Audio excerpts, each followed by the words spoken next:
Welcome to AudioCert, where the official study guides are brought to life.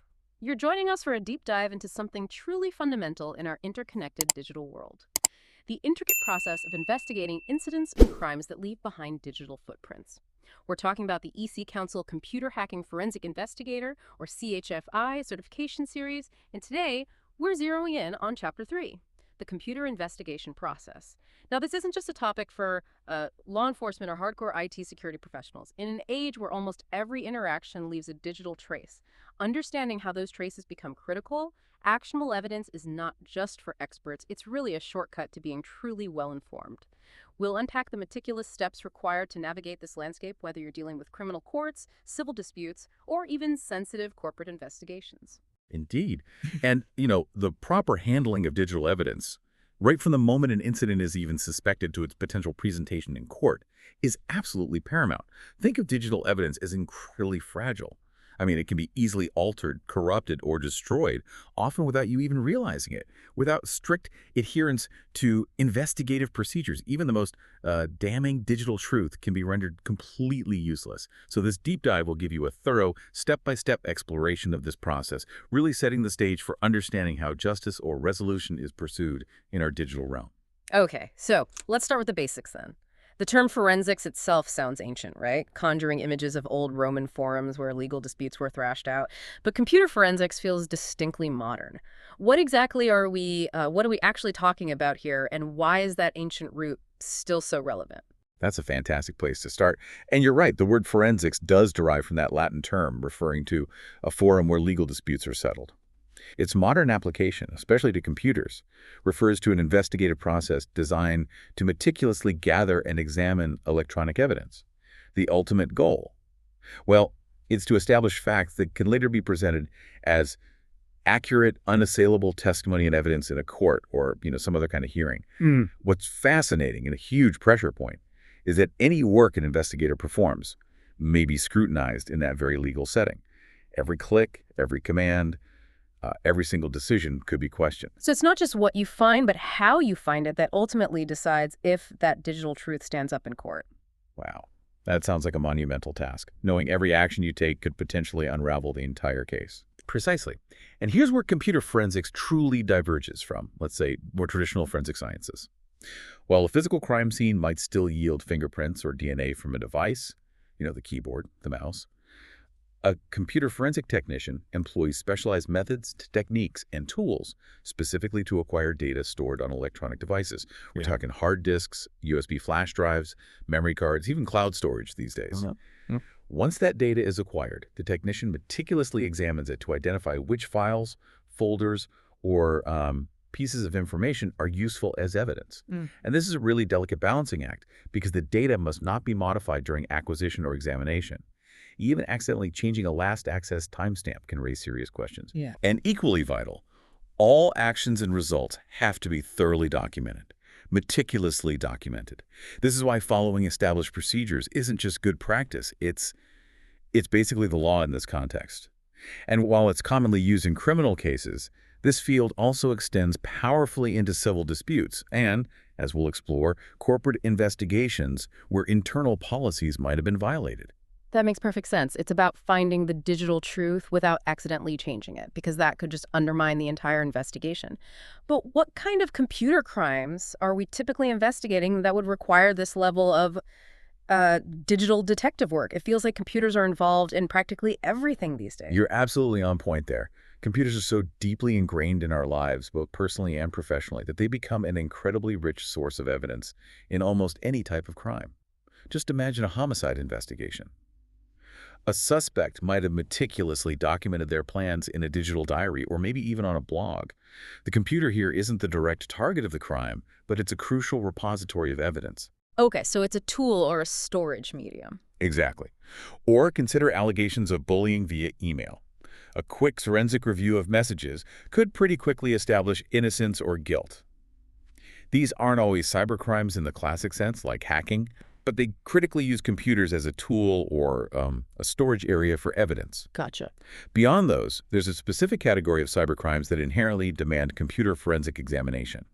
These often include things like, well, threatening emails, online harassment, various forms of fraud, certainly hacking activities, and the dissemination of viruses or malware. Uh, We also unfortunately see cases involving the theft of intellectual property and, regrettably, child pornography.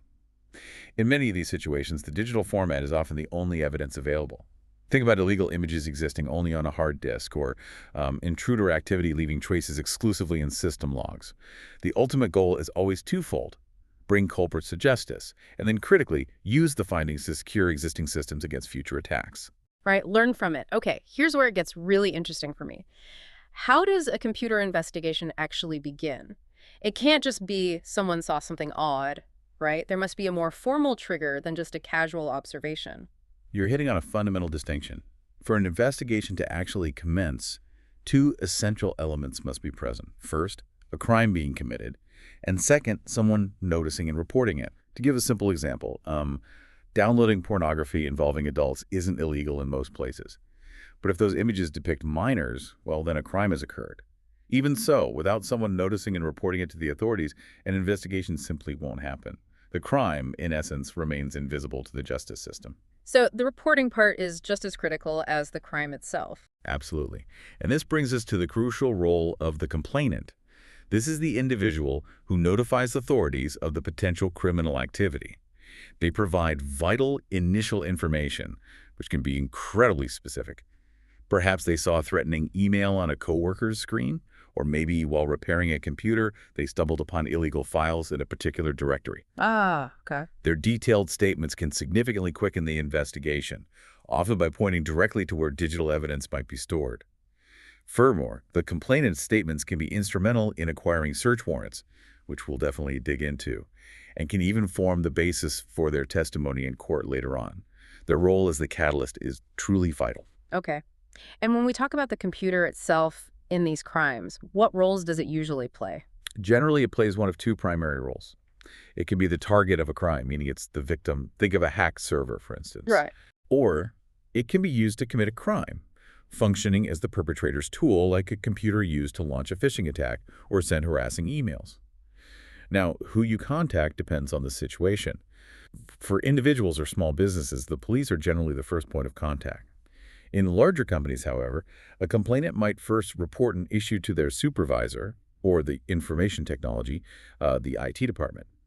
If the organization has an incident response team, or IRT, that's a specialized group, trained to handle such events, they might initiate the initial actions before potentially involving law enforcement. Okay, that makes sense. The corporate structure adds a layer. So once a crime is reported, what roles typically emerge in an investigation?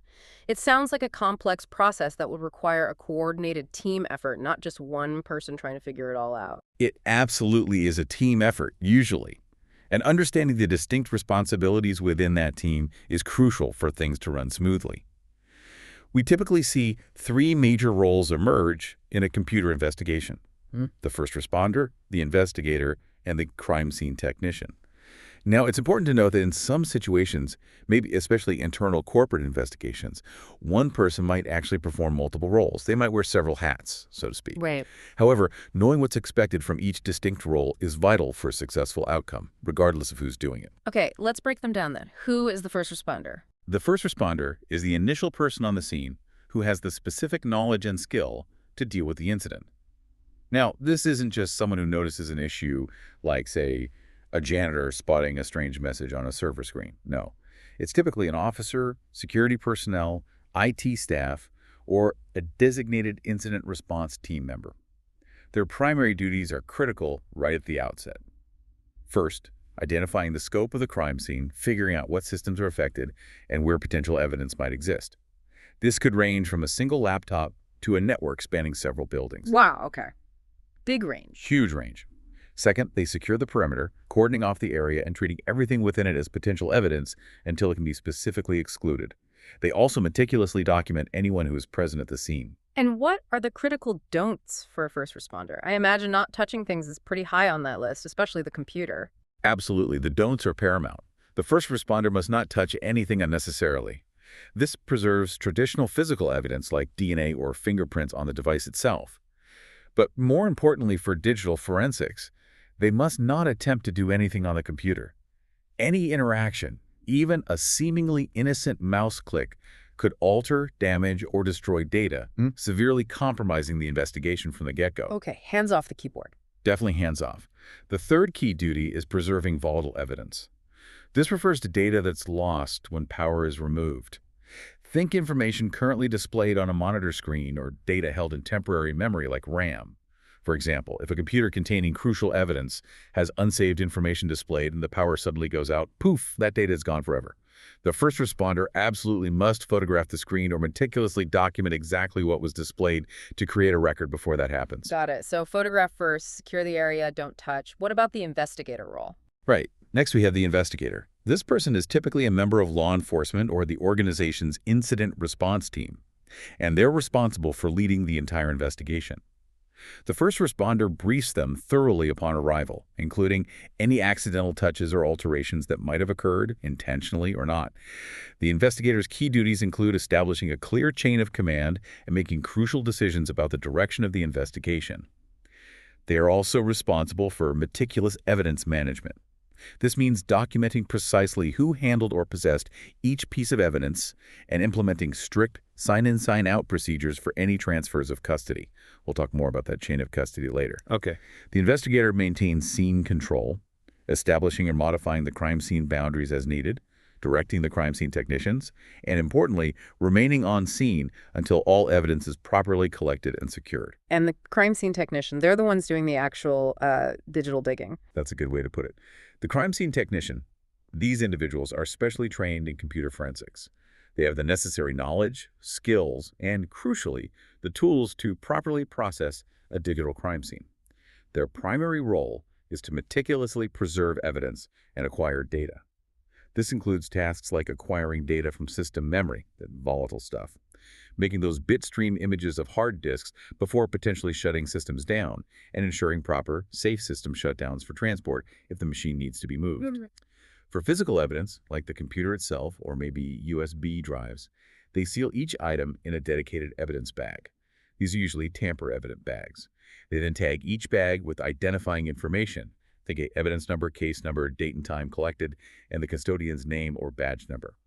This creates a proper inventory and starts that vital chain of custody. Evidence is then packaged carefully to reduce risks like electrostatic discharge or damage from jostling during transport. And finally, it's stored securely, under lock and key, to prevent any tampering until it can be properly examined in the lab. Okay, let's unpack this further then. The ultimate goal, as you said, is to potentially get this evidence into court or some other formal inquiry. What are the key stages for digital evidence to make that journey successfully, maintaining its integrity all the way?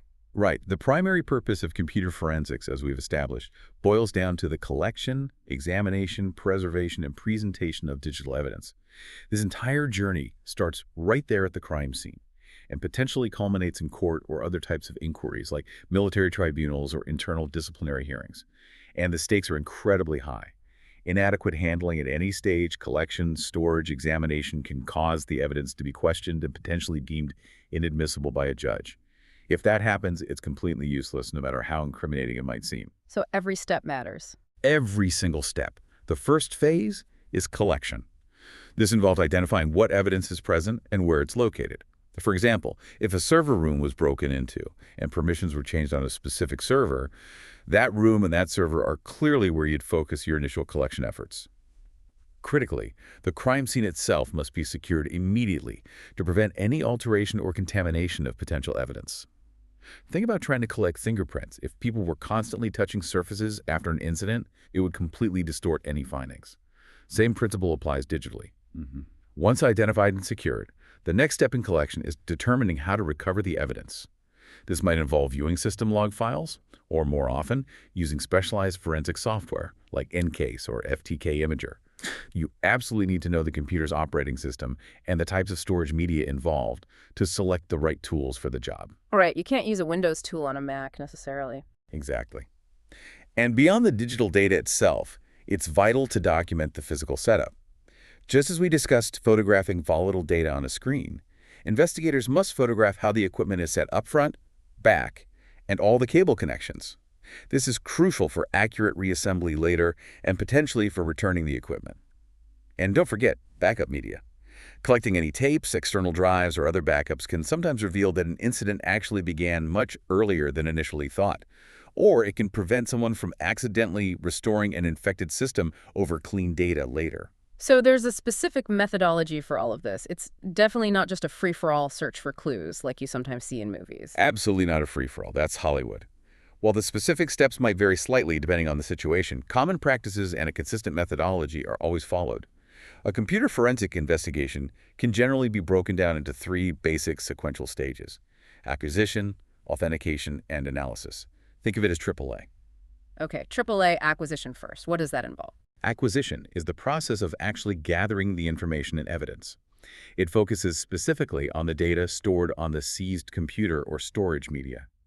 The core goal here is to use specialized forensic software to make an exact copy, often called an image or, more precisely, a bitstream copy of everything on the storage device, usually the hard disk.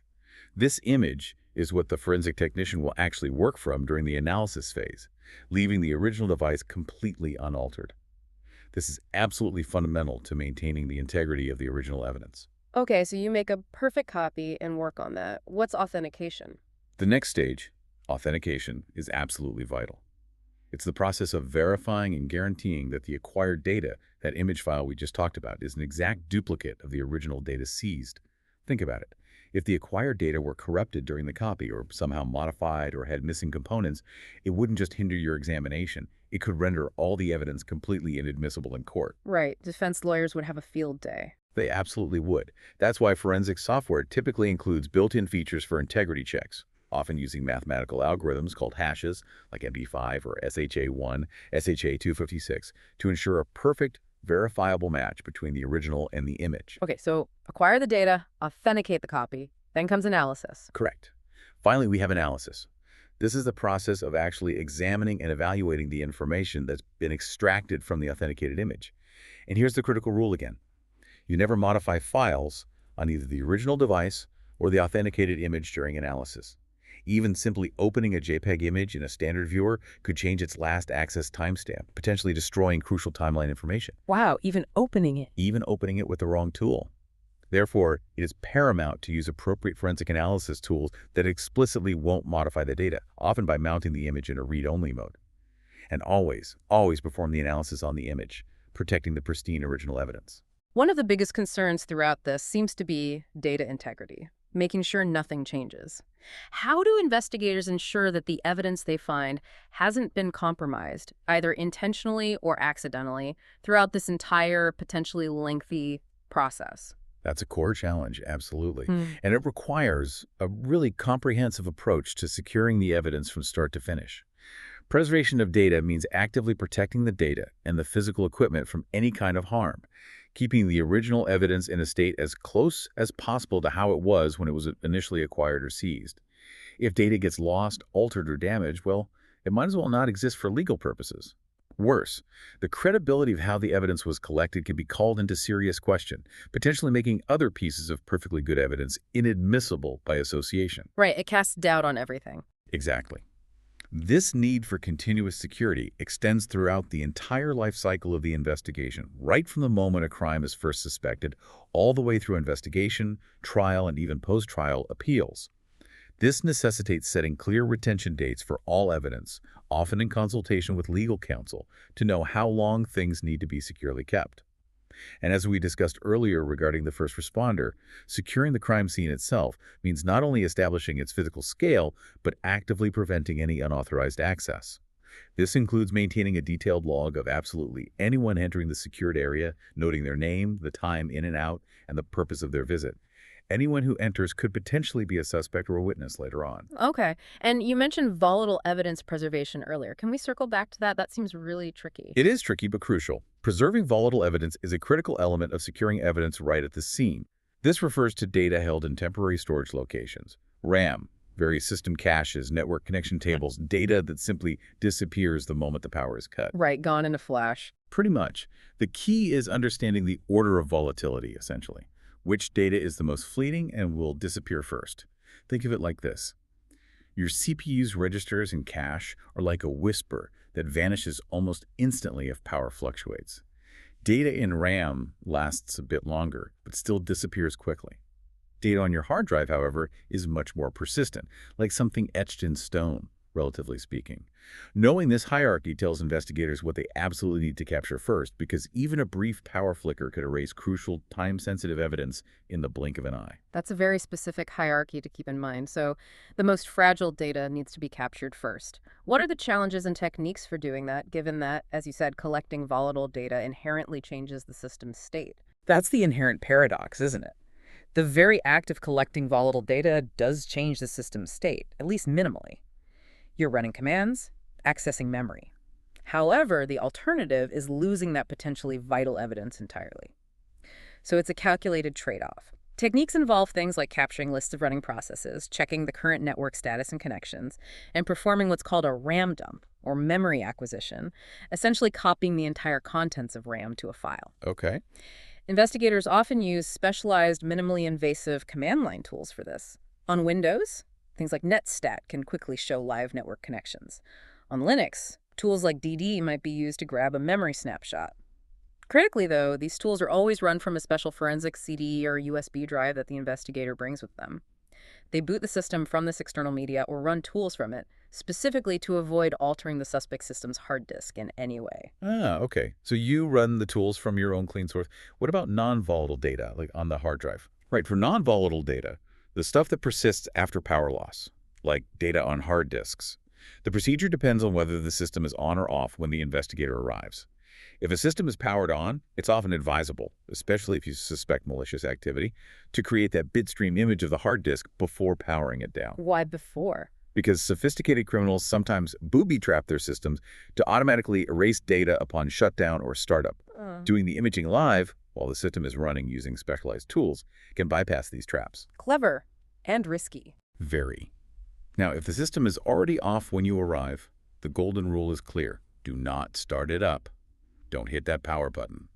Instead, you typically boot the system safely from a forensic boot CD or USB drive, which loads a minimal operating system and forensic tools into RAM, completely bypassing the potentially compromised operating system and any booby traps on the suspect's hard disk. From there, you can create the bitstream duplicate safely. And it's worth reiterating, the fundamental procedures for ensuring data integrity, imaging, authentication, careful handling are basically the same, whether you're investigating an internal corporate policy violation or a major criminal case. The integrity of the potential evidence is equally paramount in both scenarios. Okay, walk me through the really practical steps then. When you're actually there investigating a specific machine, what are the common procedures investigators follow step by step to protect data integrity and make sure everything is documented correctly? Absolutely. Let's assume for this scenario, the computer is shut down when the investigator arrives, which is often the case. First, even if it's off, photograph the monitor screen. Why? There might be screen burn-in, or sticky notes attached, or just context. Remember, modern systems can have multiple monitors, so capture them all. Good point. Second, if the system was powered on, you would have already taken steps to preserve volatile data, as we just discussed. That's priority 1 if it's running. Third, and critically, you need to make a bitstream image of the disk to work with. As we noted, if the system was on, you might do this live before shutdown to counter potential self-destruct programs. If it's off, you'll boot from forensic media to make the image. Oh, right, the image is key. Absolutely. Fourth, you must check the image integrity immediately after creation, using those hashing tools, CRC, MD5, SHA, whatever, to confirm mathematically that it's an exact bit-for-bit duplicate of the original. This validation is non-negotiable. Fifth, if the system was running, you'd now shut down the system safely using a proper procedure, not just pulling the plug unless absolutely necessary, like for volatile data capture in some extreme cases. Sixth, before moving anything, photograph the entire system setup meticulously, front, back, all the cables and how they're connected. This aids reassembly in context. Seventh, carefully unplug all peripherals, keyboard, mouse, printers, external drives, marking or tagging each table and device so you know exactly what plugged into where. Eighth, always use anti-static measures like an electrostatic discharge wrist strap when touching internal components to prevent accidental damage. Static electricity can fry sensitive electronics. And finally, ninth, place sensitive components like hard drives or circuit cards in anti-static bags for transport. Keep them away from excessive heat, moisture, and strong magnetic fields. This comprehensive step-by-step approach minimizes the risk of damage or alteration. That is incredibly thorough. You also mentioned using forensically sterile media earlier. Yes, that's a crucial point. Any copies made for examination, especially the working copy derived from the primary image, must be stored on forensically sterile media. This means the media, whether it's a hard drive, SSD, or optical disc, must be brand new or professionally wiped clean, containing absolutely no other data, no viruses, no file system fragments, no defects. This prevents any later arguments that evidence found on the working copy might have come from pre-existing data on the examination media itself. It eliminates a potential point of attack in court. It's clear that securing the physical evidence and the digital data during collection and examination is absolutely paramount. But what happens to the computer and the acquired data when it's not being actively examined? Investigations can take weeks, months, even years. How do we keep it secure over potentially long periods? That's where secure storage protocols and the meticulous tracking via the chain of evidence become absolutely critical. You're right, evidence might sit for a long time. Anytime a piece of physical evidence like a seized computer or hard drive is not being actively examined, it must be stored in a highly secure location. This typically means a locked room, vault, or evidence locker with strictly limited access. Think of a police property room or a dedicated secured area within a forensic lab. The exact same stringent standards should apply even in internal corporate investigations. Access needs to be controlled and logged. Okay. Similarly, the digital data acquired from a computer, specifically those forensic image files we talked about, should be stored on a secure server or perhaps encrypted storage media that also has strictly limited access. If an unauthorized individual could potentially access these digital files, it could be argued in court that the evidence was tampered with, potentially undermining the entire case. Secure digital storage is just as important as secure physical storage. And you need to track who goes in and out. Absolutely. To manage this access effectively, it's essential to maintain a detailed access log for anyone entering these secure storage areas, whether physical or virtual, if applicable. The log should record the person's name, the dates and times of access, and the specific purpose for accessing the evidence or storage area. This provides crucial accountability and traceability. Right. And this ties back to the chain of custody form you mentioned. Exactly. Beyond the physical and digital storage security, the chain of evidence form, more commonly known as the chain of custody document, is an absolute non-negotiable necessity in forensic work. This document provides a legally defensible, unbroken record of the continuity of the evidence, tracking it from the moment it was collected at the crime scene all the way to its potential presentation in the courtroom. It proves precisely where the evidence was and who was responsible for it at every single point in time. It's the tangible proof that the integrity of the evidence hasn't been compromised through mishandling, loss, or unauthorized access. And if that chain is broken? If the chain is broken, meaning there's an unaccounted for gap in time or possession where you can't prove who had the evidence or where it was, it could be argued successfully that the evidence might have been tampered with, altered, or even substituted. Such a break can easily lead to the evidence being ruled inadmissible. Wow. So how does that chain actually work in practice? Well, the process of evidence management, which generates the chain of custody, begins right at the crime scene. Each individual item collected is sealed inside an evidence bag, typically a sturdy, tamper-evident plastic bag that requires it to be cut or broken to open, making unauthorized access obvious. These bags, or sometimes the items themselves, if they can't be bagged, are then meticulously tagged.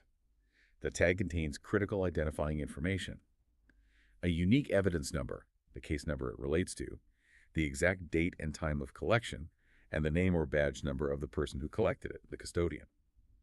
All this information is simultaneously recorded in an evidence log or directly onto the chain of evidence form itself. This form inventories all the evidence collected, often including descriptions, serial numbers, or any unique identifying marks. The crucial part is the custody log section of the form. This meticulously details every single transfer of possession: who received the evidence, from whom, the date and time of transfer, and the reason for the transfer, for example, to forensic examiner for analysis. So, for example, the investigator might have initial custody, then formally transfers it to the forensic examiner. When the examiner is done, they transfer it back to the investigator or perhaps to secure storage. Every single transfer is documented and signed off on, This ensures there's never any confusion over who had responsibility for the evidence at any given moment. It sounds like a tremendous amount of work goes into investigation even before a crime happens, let alone after. What kind of preparation is necessary for investigators and organizations to be truly ready for the unexpected digital incident? Preparation is, in many ways, the most critical phase. You're absolutely right. A significant amount of effort and resources should go into preparing for computer crimes before they occur. This proactive approach ensures that when an incident does inevitably happen, the response team isn't scrambling, wasting precious time trying to figure out what to do. Training is absolutely crucial across the board. Those performing the actual computer forensics need deep expertise in forensic procedures, the specific software and hardware tools they'll use, network technologies like TCP/IP, computer hardware fundamentals, like how to safely remove different types of hard disks, and often relevant certifications, which can bolster credibility, especially for expert witness testimony in court. Right, being certified helps. Definitely. Beyond individual training, maintaining comprehensive reference materials is essential. No single person can possibly know everything about every piece of hardware or software out there. This means having libraries of manuals, technical books, and curated digital resources like hyperlinks to manufacturers' websites for specific device information, BIOS access procedures, or known security bypasses. So building a knowledge base. Exactly, a readily accessible knowledge base. Furthermore, having prepared documents ready to go is invaluable in a crisis. This includes things like pre-filled standardized chain of custody forms, property intake forms, and detailed contact lists for essential personnel, internal specialists, like hardware technicians or Linux Mac experts, the legal department, external vendor support, even specific abuse contacts for major online services, like pre-filled forms for requesting logs from Hotmail or other providers. Storing these electronically ensures quick access when time is critical. That makes sense, having templates ready. It saves so much time. An adequately equipped forensic lab setup is also key, if feasible.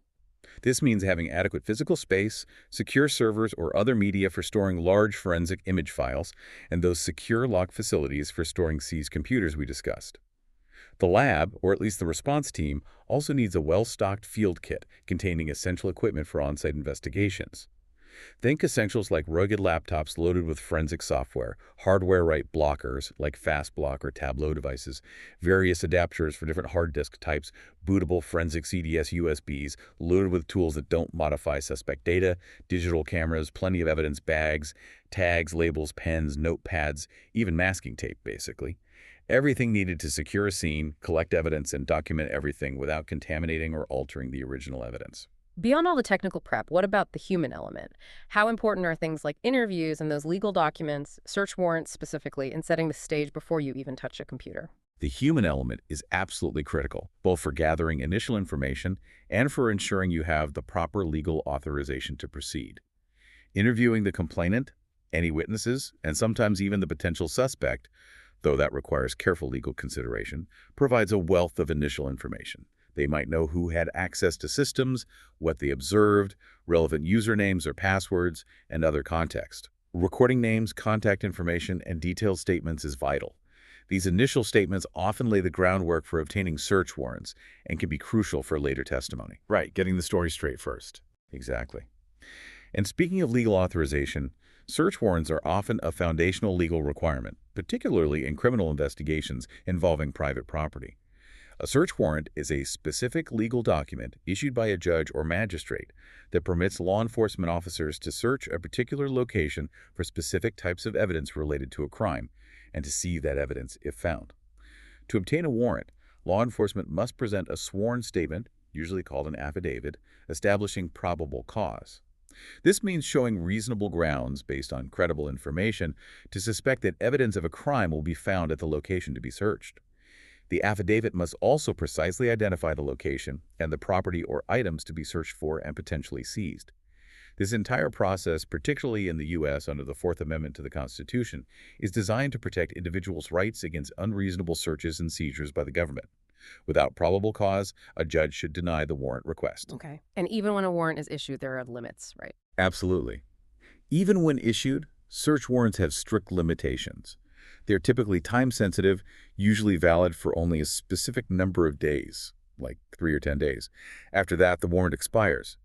More importantly, officers can only search the specific areas and seize the specific types of items explicitly outlined in the warrant. They cannot legally search other properties not listed, nor can they seize items that aren't described in the warrant unless specific legal exceptions applied during the search. That's a good segue into those exceptions. Warrants aren't necessary in absolutely every situation, especially in the digital realm. So what are the main circumstances where a search can legally proceed without a warrant? You're right. Warrants aren't always necessary. The legal system constantly tries to balance the needs of law enforcement and society to investigate crime with the fundamental privacy rights of individuals. There are several key exceptions to the warrant requirement. One primary exception, particularly relevant to computer forensics, is the plain view doctrine. If law enforcement officers are legally in a location, e.g., inside a house with consent or a warrant for something else, and they see illegal items or evidence of a crime in plain view, they can generally seize that evidence without needing a separate warrant specifically for that item. For example, if an officer is lawfully searching an office for financial documents related to fraud and sees clear evidence of child pornography displayed on a computer monitor that's powered on, they can typically seize the computer under the plain view doctrine, even if the original warrant didn't mention computers or child pornography. Okay, if it's right there in the open, what else? Another very significant exception is consent. If the owner of the property, or someone else with the proper legal authority over that property, voluntarily gives permission for a search, then a search warrant is not required. For instance, a victim of cyberstalking can consent to a search of their own computer for harassing messages. In a corporate setting, senior company staff, or perhaps the IT manager, depending on company policy and their authority, can often authorize an examination of company-owned computer systems used by employees. But consent can be tricky, can't it? Like shared computers. Extremely tricky sometimes. Ownership and authority can be ambiguous. Can one roommate consent to a search of another roommate's private computer in a shared apartment? Can parents consent to a search of their adult child's personal PC located in their house? The legal authority to give valid consent is crucial, and searching without proper, legally valid consent could render any evidence found completely inadmissible. Determining who has that authority is vital. It's also worth briefly noting the legal distinction between evidence collection by private citizens versus law enforcement.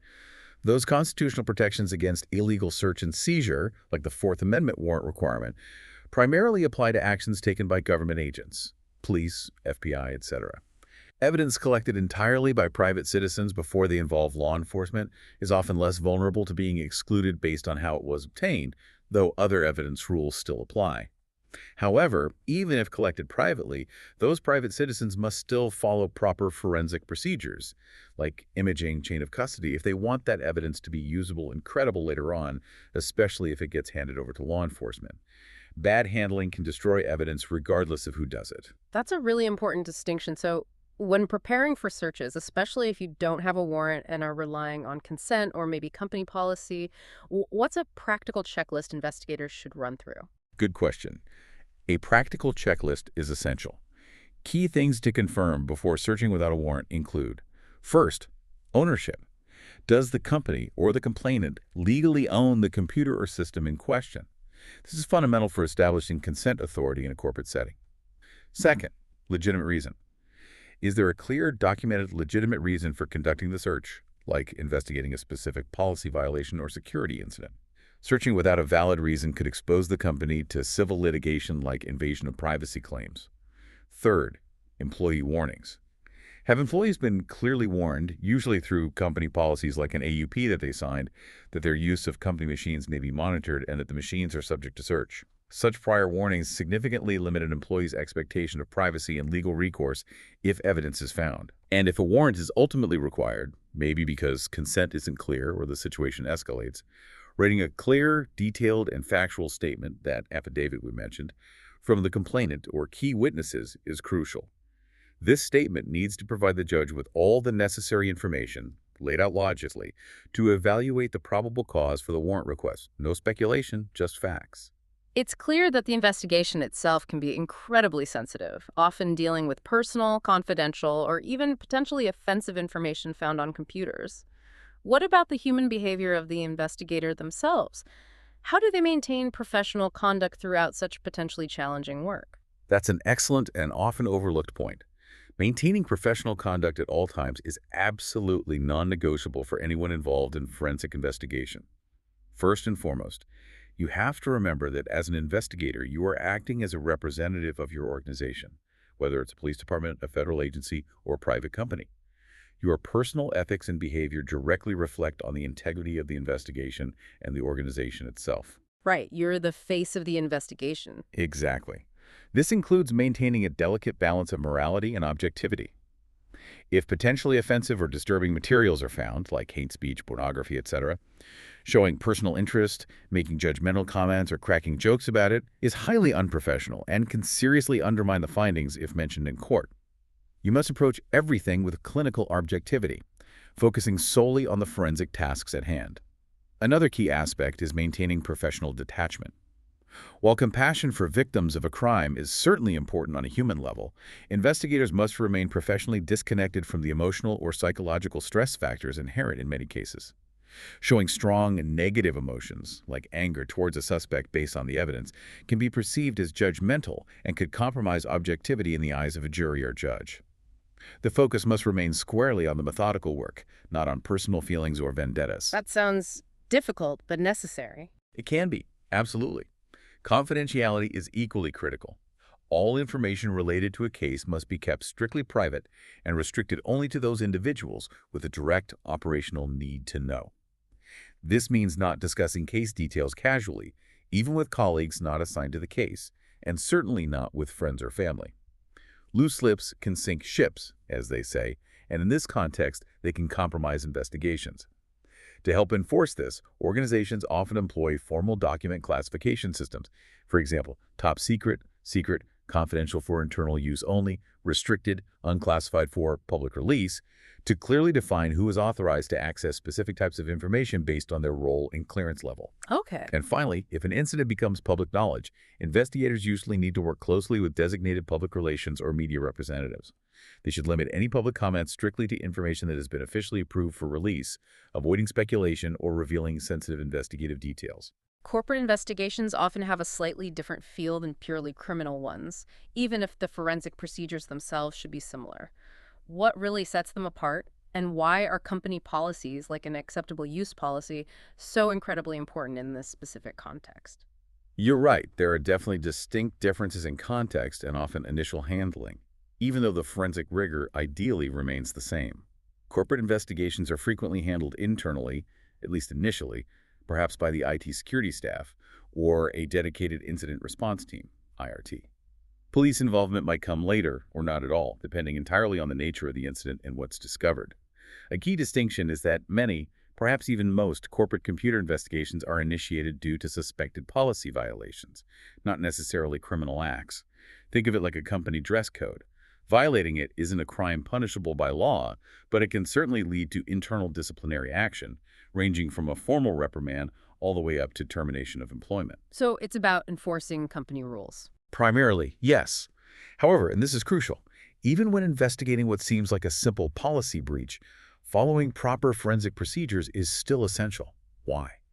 Because doing so meticulously builds a much stronger, more defensible case against an employee if disciplinary action is taken. It also significantly protects the company from potential wrongful dismissal lawsuits if the employee challenges their termination.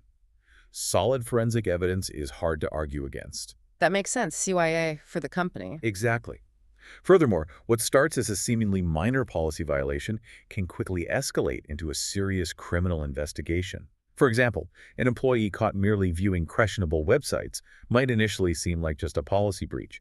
But if that investigation uncovers evidence of downloading or distributing child pornography, it instantly becomes a major criminal matter.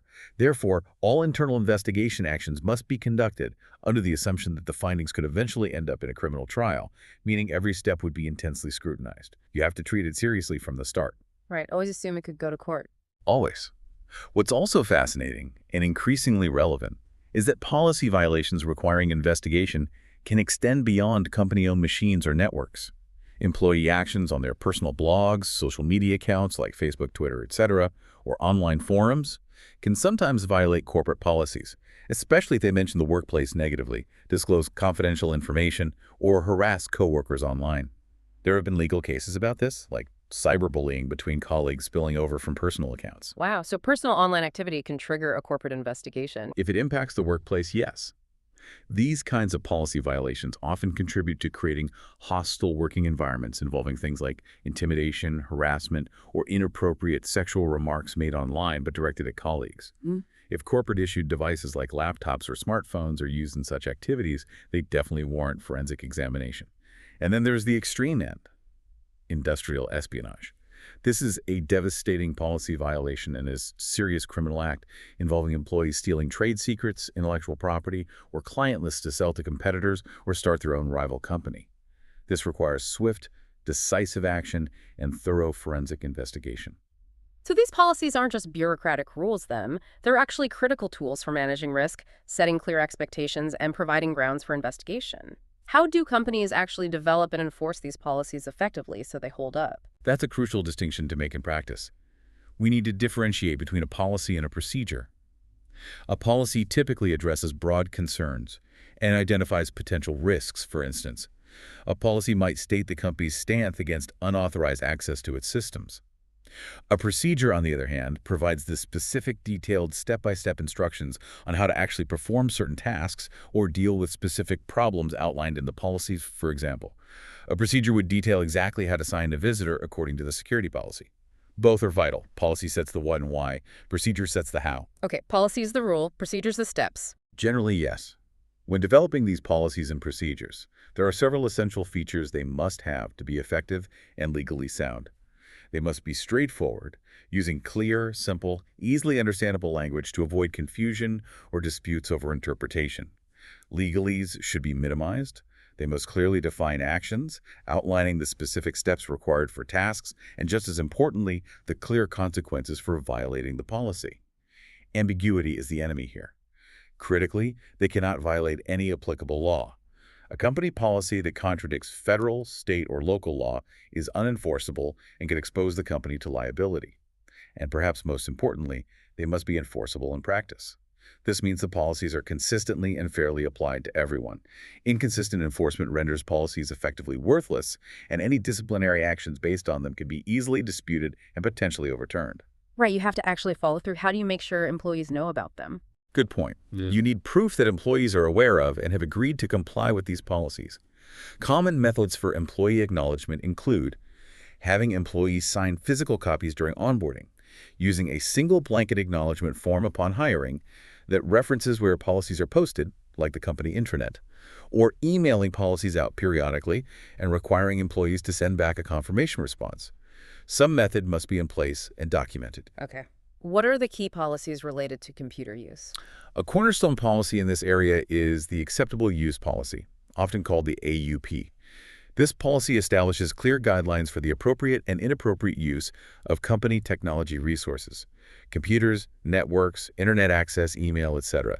Its main goals are to protect the organization from legal liability arising from misuse and to clearly inform employees about what is and isn't allowed. AUPs typically include restrictions on accessing certain types of websites or sending inappropriate emails, like pornography, gambling sites, or anything that could contribute to a hostile work environment, which has legal implications under laws like the Civil Rights Act.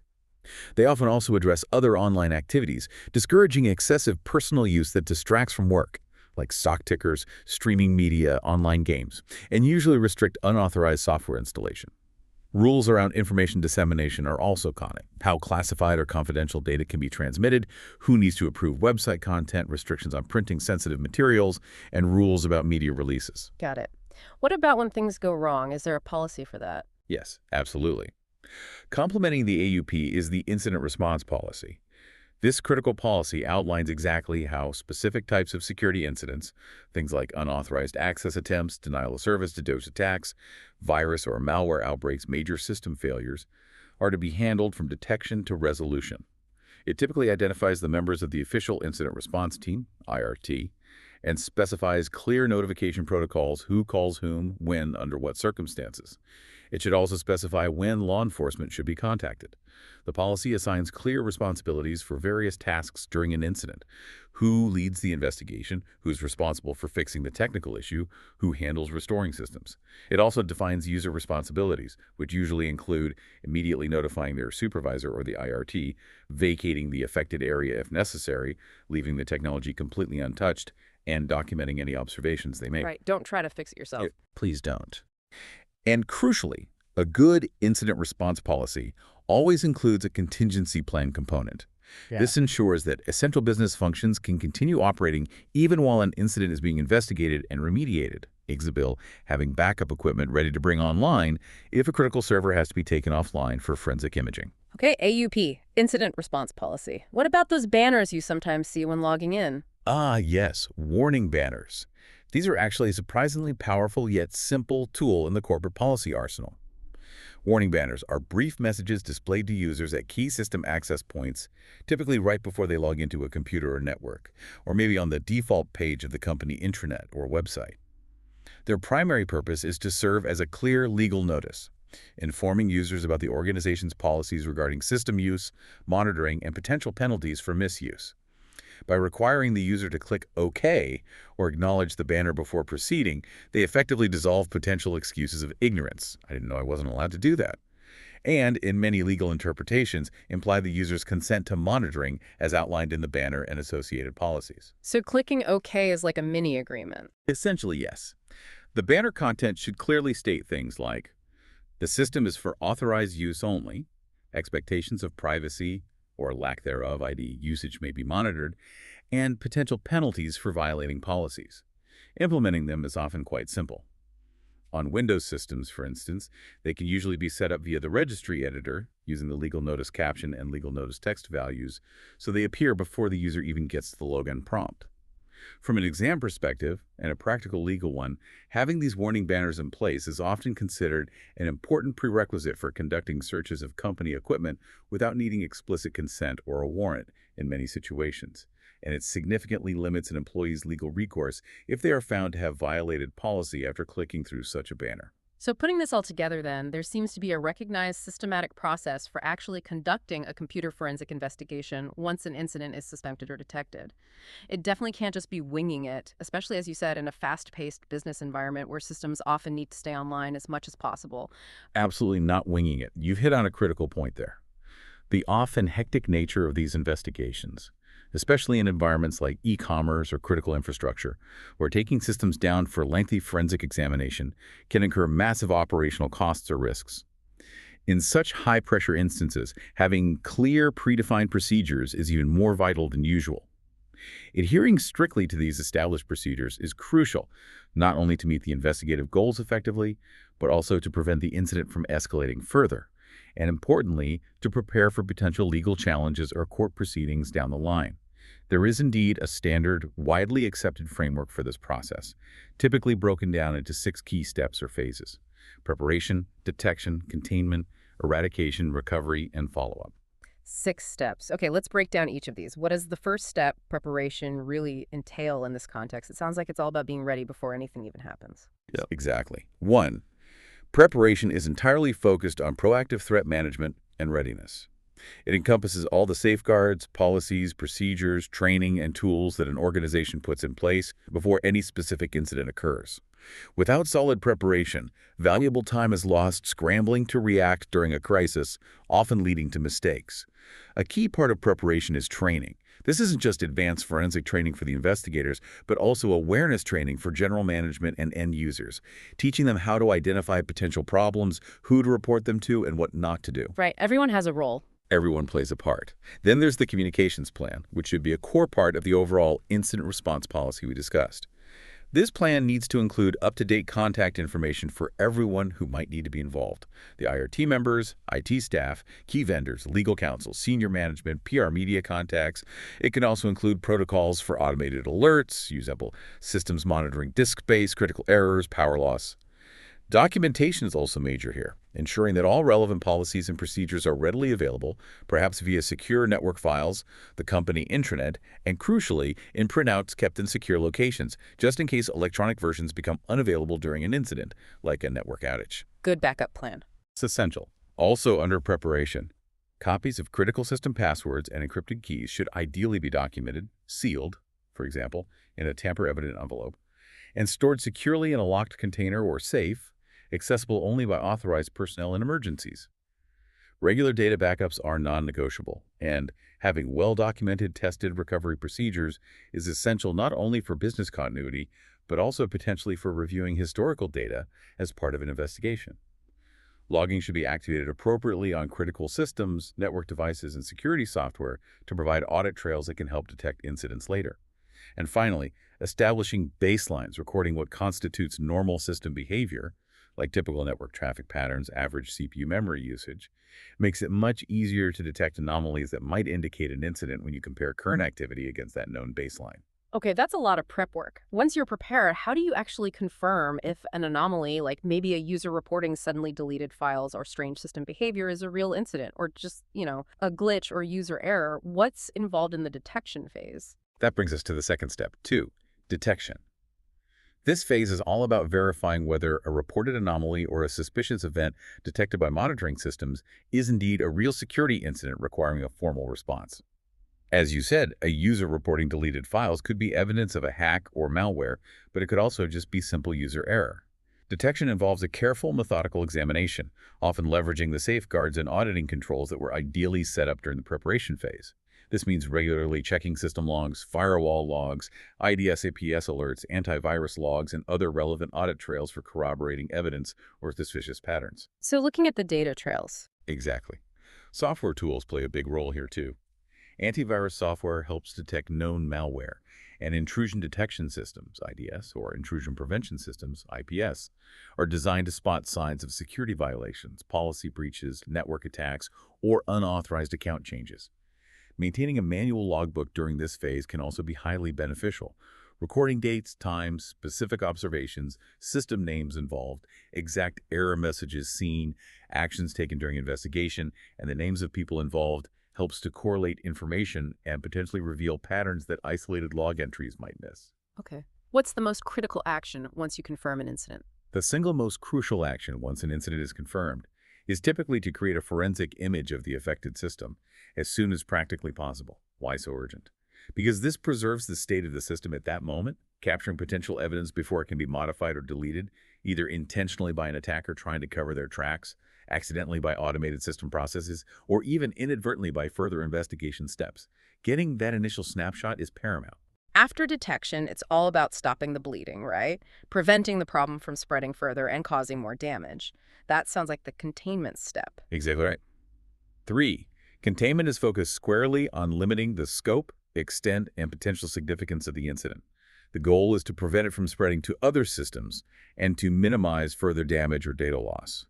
It makes no sense, for example, to detect a hacker actively exfiltrating data from one server and just let them continue while you investigate, or to let a rapidly spreading virus infect the entire network unchecked. Right. Stop the spread. How is containment actually done? Well, how an incident is contained depends heavily on the specific type of incident, the criticality of the affected systems, and the potential impact of the containment measures themselves. If a critical network server is confirmed to be actively compromised by an external attacker, a common containment step might be to physically unplug its network cable or block its traffic at the firewall, effectively isolating it. If an employee is caught actively violating data usage policies, containment might involve temporarily disabling their network access or user account while the investigation proceeds, or perhaps just increasing monitoring on their activities initially. A key aspect of containment often involves limiting both physical and remote access to the affected systems, sometimes by detaching computers from the network or placing them in a restricted network segment, a sandbox or a quarantine VLAN. Okay, so isolate the problem.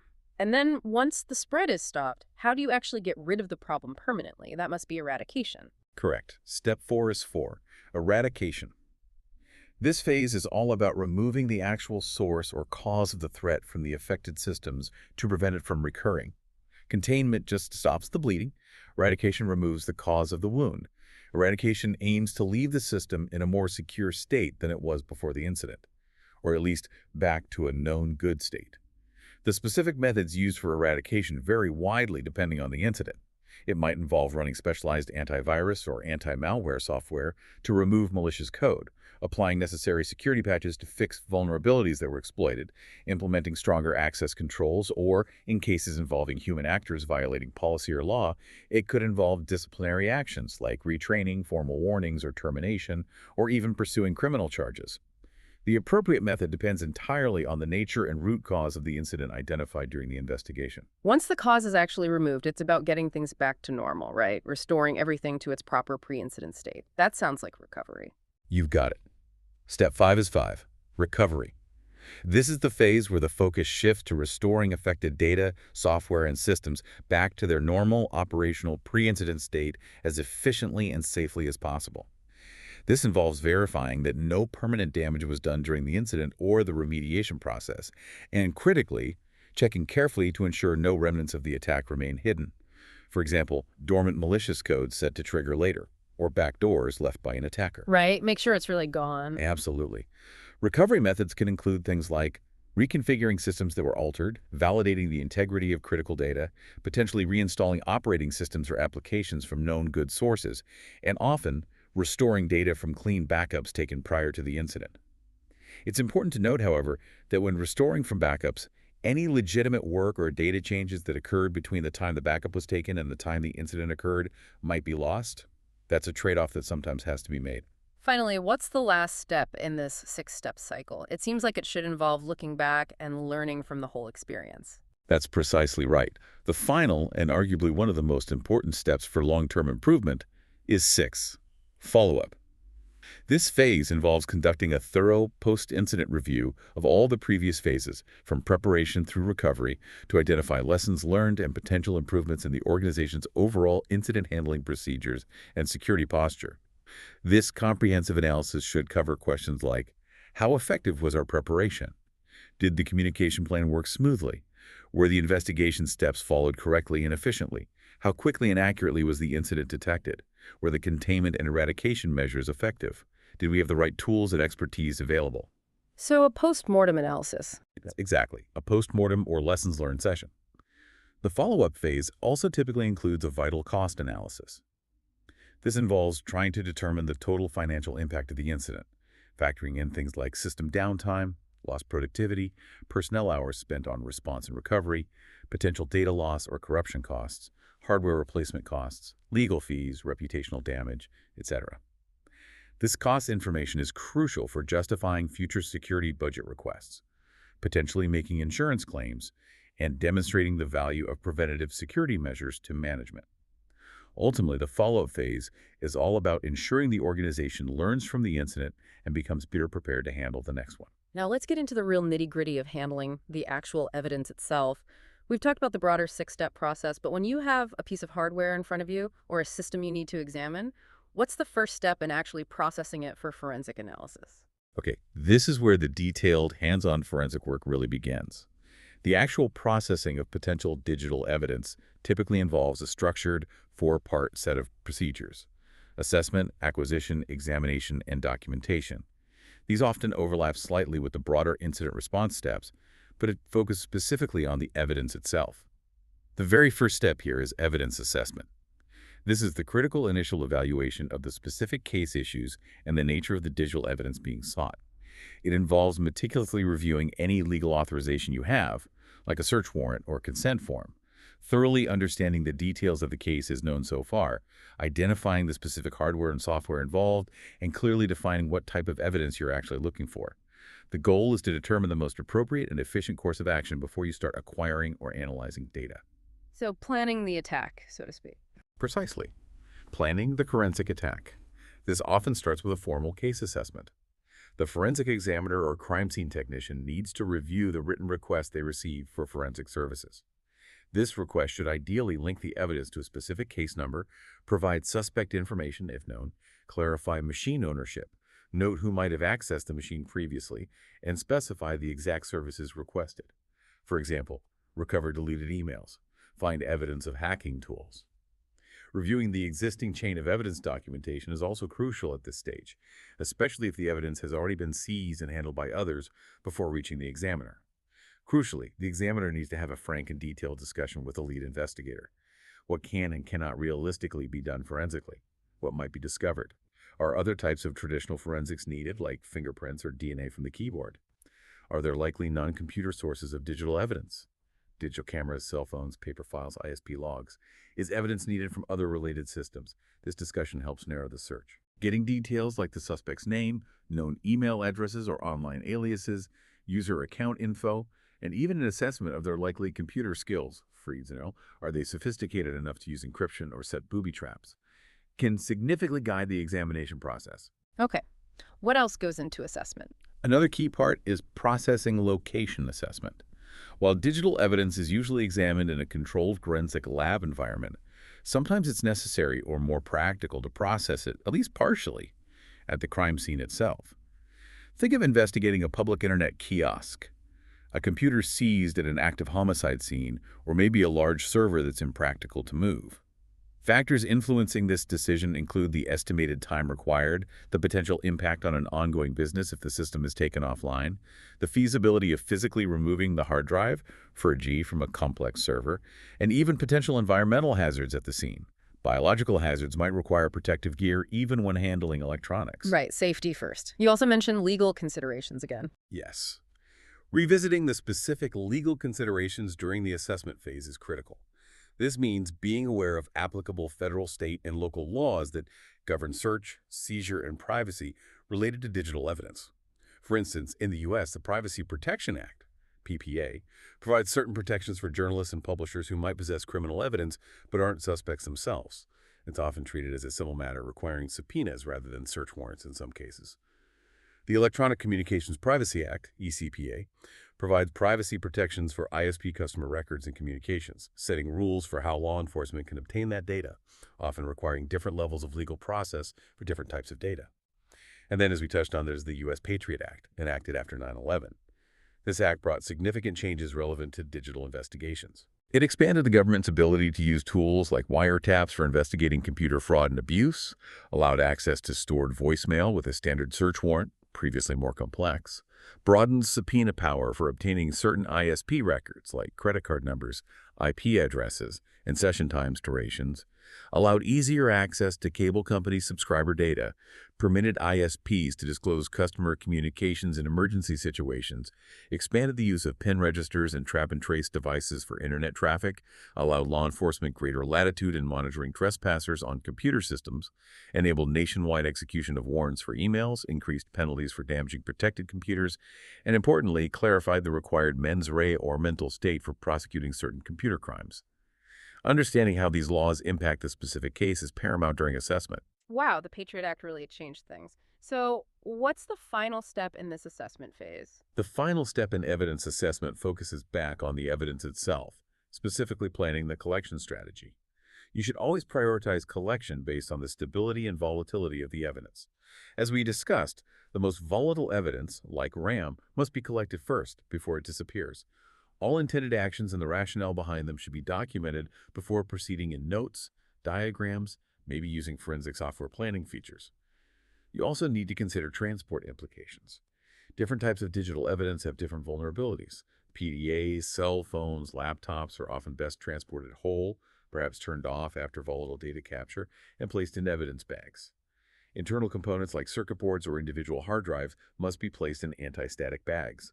Battery-dependent devices might require continuous power sources during transport to avoid data loss.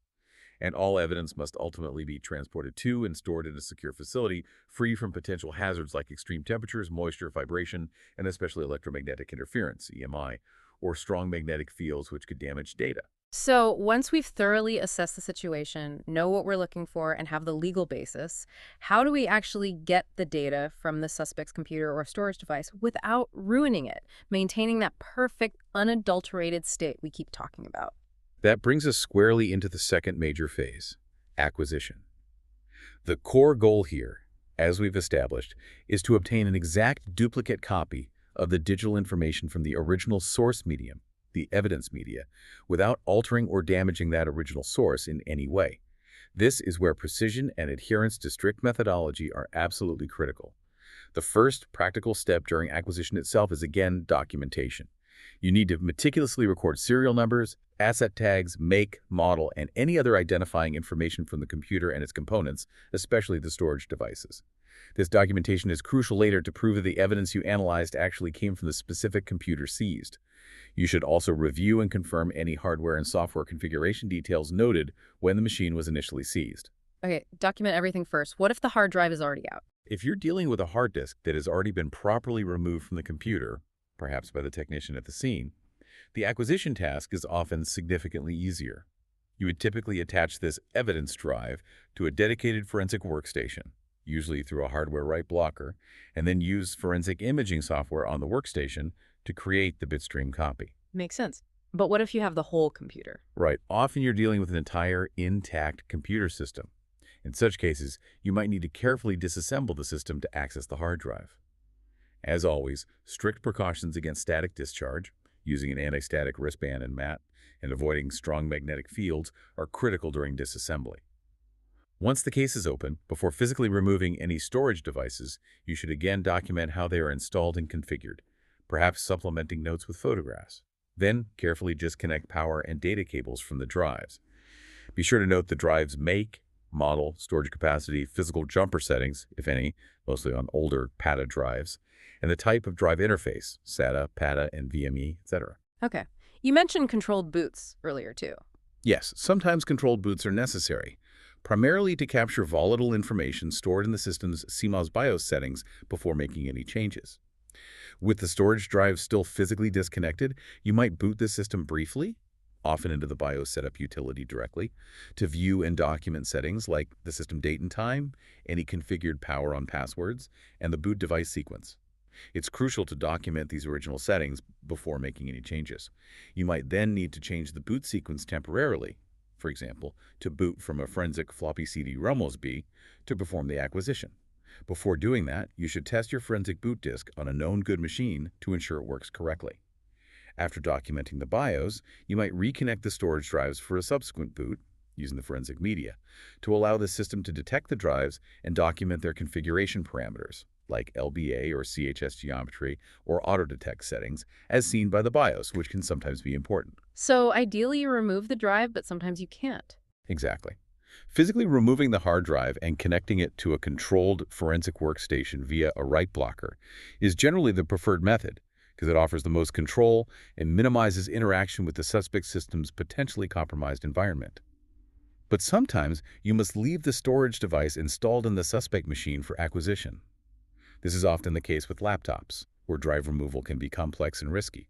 Some types of network storage, like NAS or SAN devices, systems using complex RAID configurations, where drives need to be imaged in context, legacy equipment with non-standard interfaces, or simply situations where you lack the correct adapters to connect the drive externally. So if the drive stays in, how do you connect your forensic machine? If the drive remains in the suspect machine, you need a way to boot that machine using your forensic tools, usually from external media, and then transfer the acquired image data off to your own storage. Common connection methods include using a CD-DVD writer attached to the suspect machine, if possible, connecting via a network cable, often a direct crossover cable, or through a controlled switch to the examiner's machine, or sometimes using older methods like a null modem serial or parallel cable. Regardless of the connection method, the acquired image files must be stored directly onto forensically clean media controlled by the examiner. You never save the image back onto the suspect drive itself. Okay. And write protection is key here. Absolutely essential throughout the entire acquisition phase is the use of reliable write protection. This prevents any data, no matter how small, from being accidentally or intentionally written back to the original suspect's storage media during the imaging process. Even the operating system performing routine tasks, like updating a file's last access timestamp when you simply view it, can destroy potentially vital metadata evidence. For removable media like floppy disks, there was a physical write protect tab. CDR-DVD-R disks are inherently non-modifiable once written, but rewritable media like CDR-D or DVD-RW can be modified. For hard disks, HDDs and SSDs, which are the most common evidence media, using a hardware-based write blocker is strongly preferred and considered best practice. These physical devices sit in line between the suspect drive and the examiner's computer, allowing data to flow from the suspect drive, but physically intercepting and preventing any write commands from reaching it. Software-based write blockers exist, but are generally considered less reliable as they are activated after the system boots, leaving a small window of potential writes. During acquisition, it's also critical to try and capture any electronic identifiers from the drive itself, like the factory serial number reported by the drive's firmware, which helps uniquely identify the physical device the image came from. The idea of a bitstream copy sounds incredibly precise and really seems to be the foundation of all of this. Can you elaborate a bit more on disk imaging itself and exactly why it's the undisputed standard practice in computer forensics? You're right to focus on that. The bitstream copy, created through the process of disk imaging, truly is the cornerstone of preserving digital evidence integrity.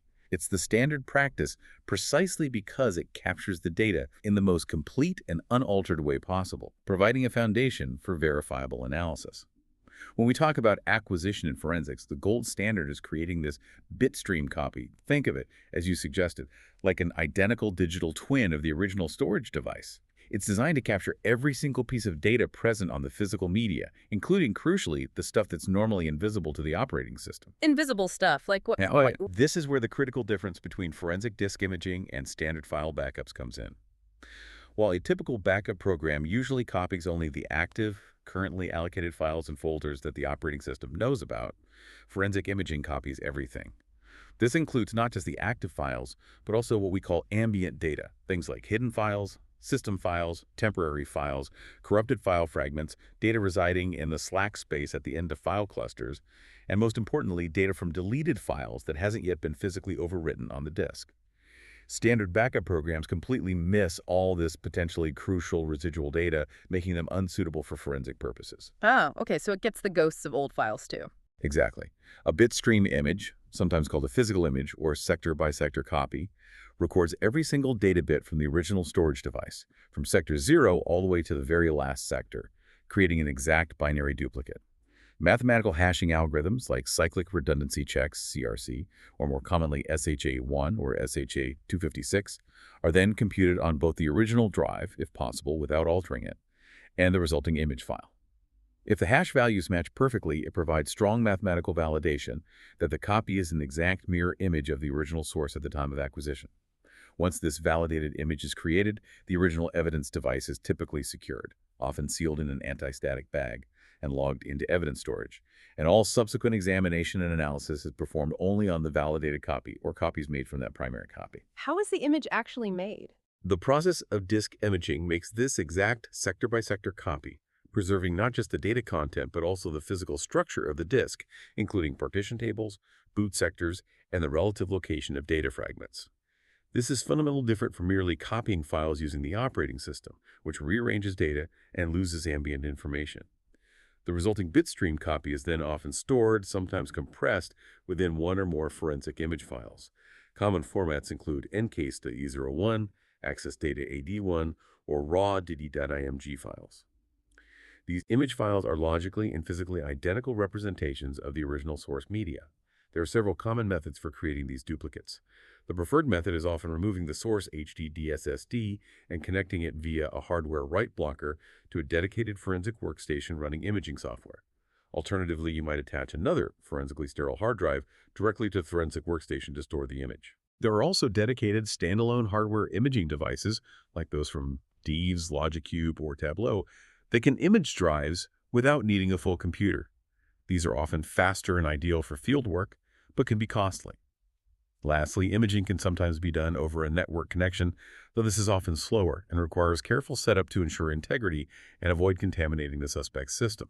You keep mentioning write protection. Can you detail that a bit more? Why is it so critical? Let's dive deeper into write protection, as it's absolutely fundamental to the integrity of the acquisition process. Its sole purpose is to prevent any data, no matter how seemingly insignificant, from being written back to the original storage media, the evidence, during the imaging or examination process. Why? Because even the slightest modification can destroy critical evidence or cast doubt on the entire process. A classic example is the operating system automatically updating a file's last access date timestamp, simply because an investigator viewed the file using a non-forensic tool. That timestamp might have been crucial evidence proving when a suspect last looked at a particular file. Right, that one little timestamp could be key. It absolutely could. We already mentioned the physical Write Protect tab on old floppy disks. Write one's optical media like CDR or DVD-R are inherently non-modifiable after burning.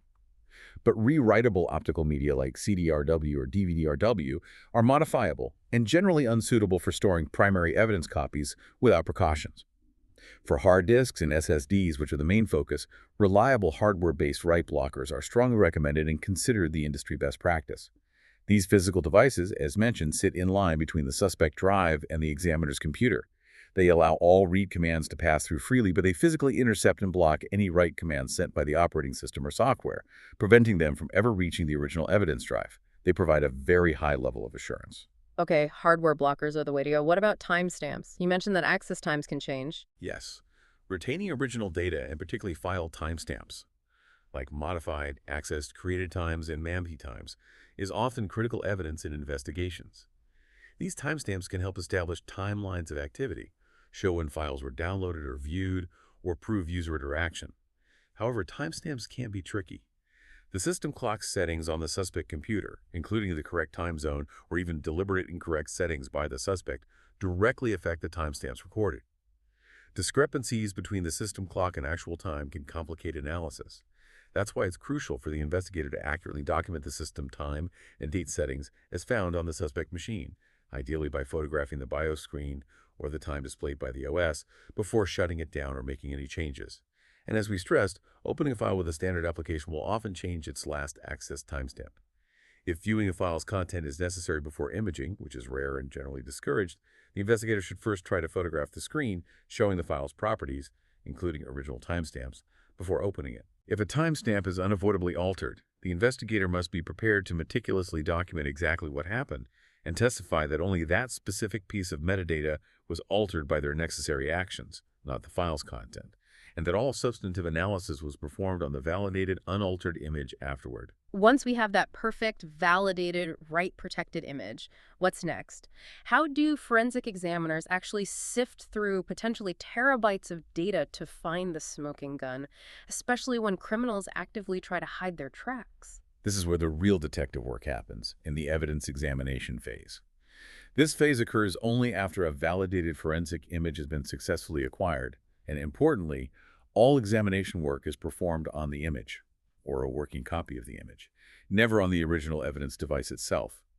During examination, files and other potentially relevant data are meticulously extracted from the image and reviewed. The process goes far beyond merely looking at the visible files and folders that the operating system presents.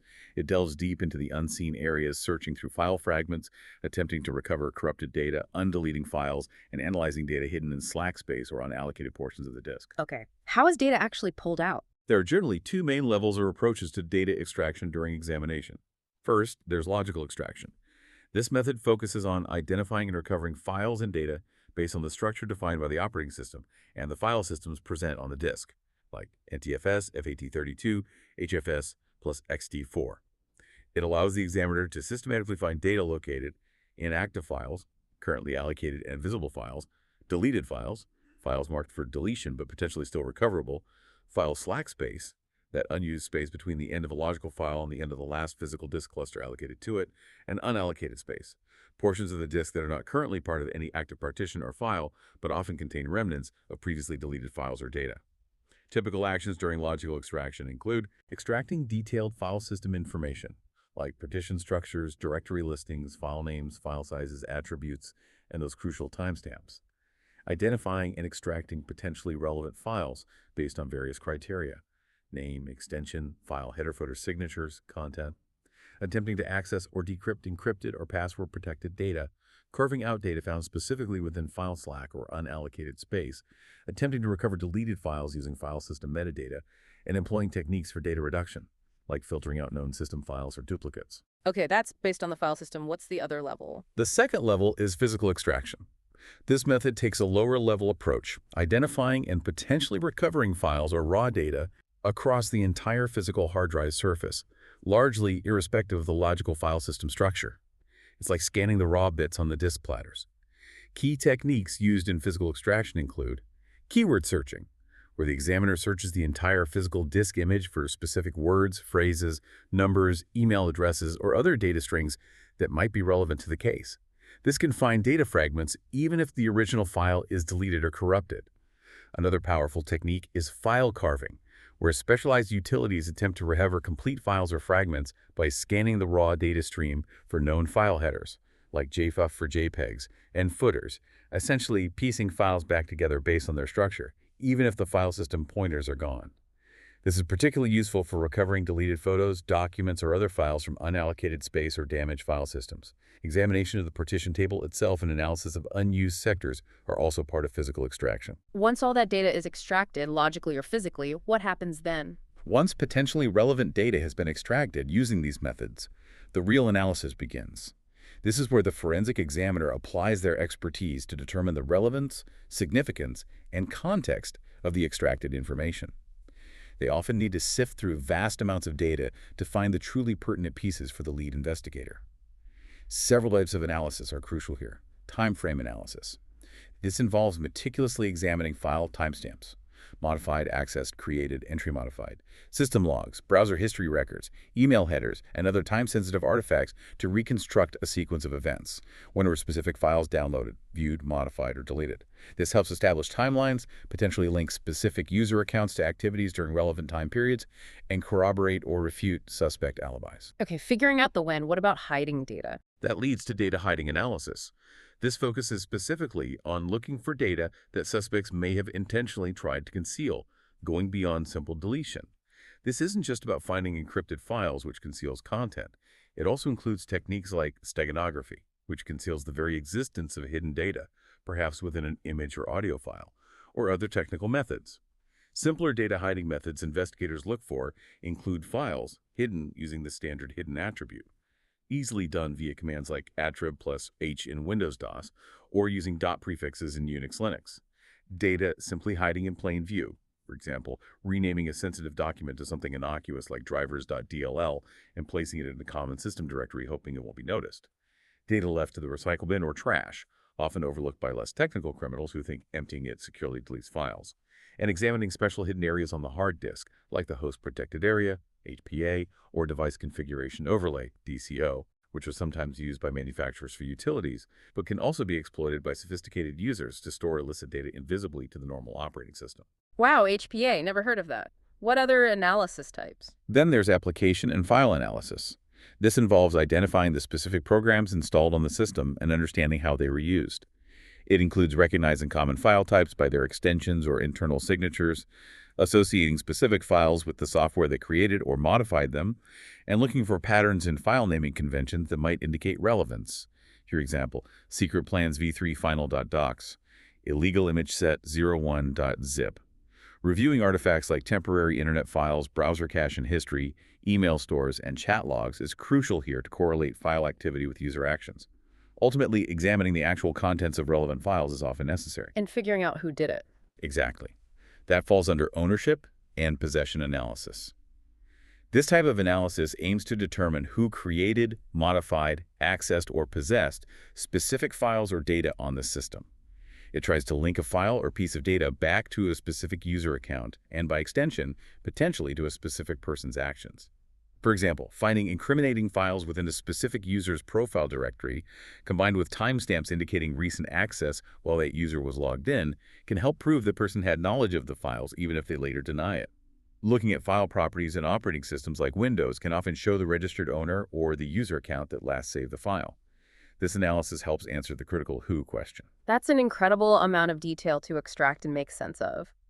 All this incredibly meticulous hard work needs to be clearly communicated and presented in a way that's understandable and legally sound, right? What's involved in that final phase of documenting and reporting all the evidence found? You're absolutely right. All that painstaking technical work means very little if it isn't properly documented and clearly reported. This final phase, documentation and reporting, is absolutely vital, especially if the findings are likely to be used in criminal proceedings or other formal inquiries. It needs to provide a clear, accurate, and defensible understanding of exactly what was done by the examiner to obtain the evidence and what that evidence actually shows or represents. Thorough documentation is the bedrock. The examiner must maintain detailed contemporaneous notes covering every observation made, every action taken, relevant dates and times, any conversations held regarding the evidence, specific tasks performed, tools used including version numbers, and the names of anyone else present during examination. Nothing should be left to memory. Are there standards for these notes? Yes, there are often established standards and guidelines for forensic note-taking, sometimes varying slightly by agency or jurisdiction, but generally emphasizing objectivity and integrity. For example, common guidelines, like those from organizations such as SWGDE, the Scientific Working Group on Digital Evidence, or IOCE, the International Organization on Computer Evidence, often recommend that notes be made in permanent ink. Corrections should be made by drawing a single line through the error so it remains legible, and initialing the correction. Obliteration should never be used, and pages should be sequentially numbered and authenticated by the examiner's signature or initials. This meticulous approach ensures the credibility and admissibility of the notes themselves if they are ever needed in court. These notes also serve as an essential personal reference for the examiner, especially if they have to testify in court, which might happen months or even years after the examination. Reviewing detailed notes helps refresh memory on technical specifics. However, examiners must be aware that if they refer to their notes while on the witness stand, the notes themselves may become part of the public court record and subject to review by the opposing side. So they should be professional and stick to the facts of the current case. Right. Beyond personal notes, having formally documented procedures for the entire examination process is crucial for ensuring consistency and quality within an organization or lab. These step-by-step procedures help ensure that all investigators follow a standardized, methodical approach, leading to more organized, effective, and defensible results. We also need to revisit evidence logs here in the documentation context. As mentioned during collection and storage, maintaining an accurate evidence log that lists all items collected, including detailed descriptions, who discovered them, date, time, current disposition, location, and critically, all transfers of custody, is essential. This log serves as the tangible proof supporting the chain of custody. What about logging the analysis itself? Yes, absolutely. It's best practice to maintain a separate log specifically documenting the evidence analysis process. This log should detail each significant step taken during the examination of the forensic image. Who performed the step, what specific tool or technique was used, what was the result or finding, what was the time and date. The examiner should record all potentially relevant evidence found, noting details like the full file path, file name, file size, relevant timestamps, MAC times, hash values, etc. Examples of specific data types that should be carefully examined and documented if found include URLs visited, email messages and addresses, word processing documents, spreadsheets, graphics files, especially illicit images, chat logs, relevant Windows registry keys, event viewer logs, application-specific logs, and even print spool files, which might contain copies of printed documents. Okay, so meticulous logging of the examination too, and all this culminates in a report. Precisely. All of this extensive documentation, the initial case notes, the chain of custody forms, the evidence logs, the detailed analysis logs, tool validation records, photographs, etc., culminates in the final report.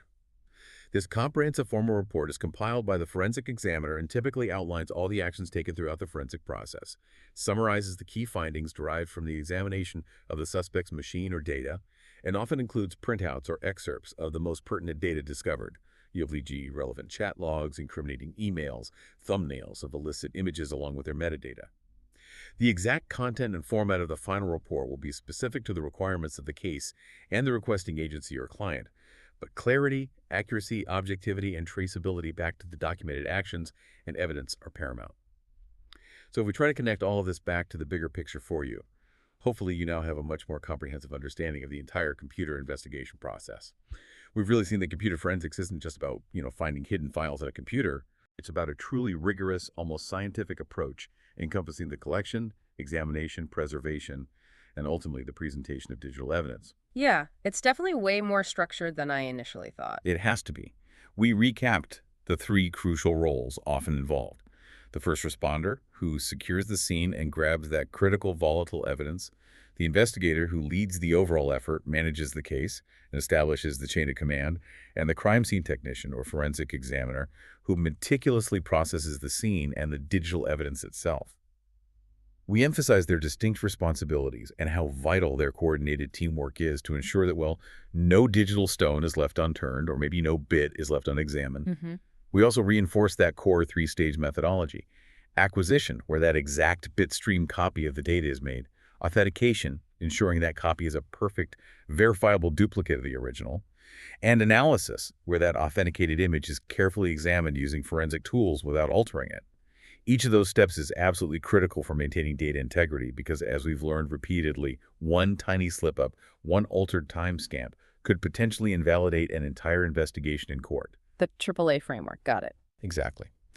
Beyond that core methodology, we introduced the broader six-step investigation process used in incident response: preparation, detection, containment, eradication, recovery, and follow-up.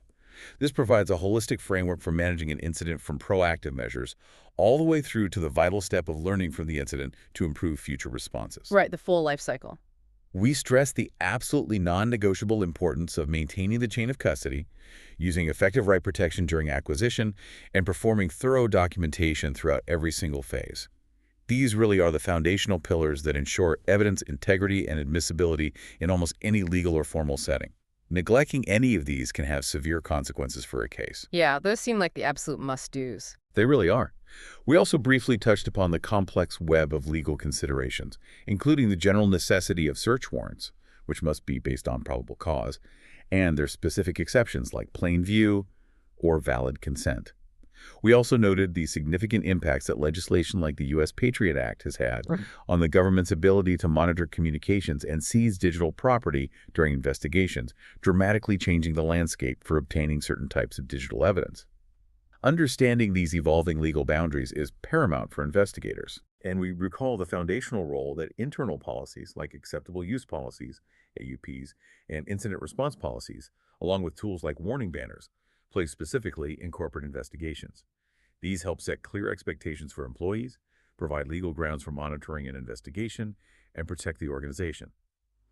Finally, we explored the various sophisticated types of evidence examination and analysis: logical extraction, physical extraction, time frame analysis, data hiding analysis, application analysis, and ownership possession analysis as the intricate tools and techniques forensic examiners use to actually extract the digital truth from what can often be a vast sea of raw data. So what does this all mean for you, the listener? Maybe someone studying for the CHFI or just interested in this field. Eventually, every investigation, every case must come to a close. It's really about knowing when you have gathered sufficient evidence to support your findings, accepting the results of your analysis, whether they prove guilt, innocence, or are inconclusive, and making a professional judgment about when to move on to the next task or case. This often involves formally following up with the lead investigators or stakeholders, presenting your final report, and then adhering strictly to established policies regarding the secure retention or eventual disposition of the evidence, always keeping in mind that evidence might potentially be needed again for appeals or future legal proceedings, sometimes years down the line. So as you step back from this deep dive into the methodical world of the computer investigation process, maybe consider this. In a world where practically every click, every swipe, every online interaction leaves some kind of digital trace, what responsibility do we each hold, not just as potential future investigators, but simply as everyday digital citizens, to understand the importance of information integrity and perhaps even to protect it in our own spheres? Thank you for joining us on this deep dive into Chapter 3. We really hope you feel more empowered and informed about the intricate, challenging, but fascinating world of computer forensics. Please join us next time as we continue our journey through the EC Council CHFI certification material, where we'll dive into the fascinating world of the specific forensic tools themselves and see exactly how these concepts and procedures are put into action in practice.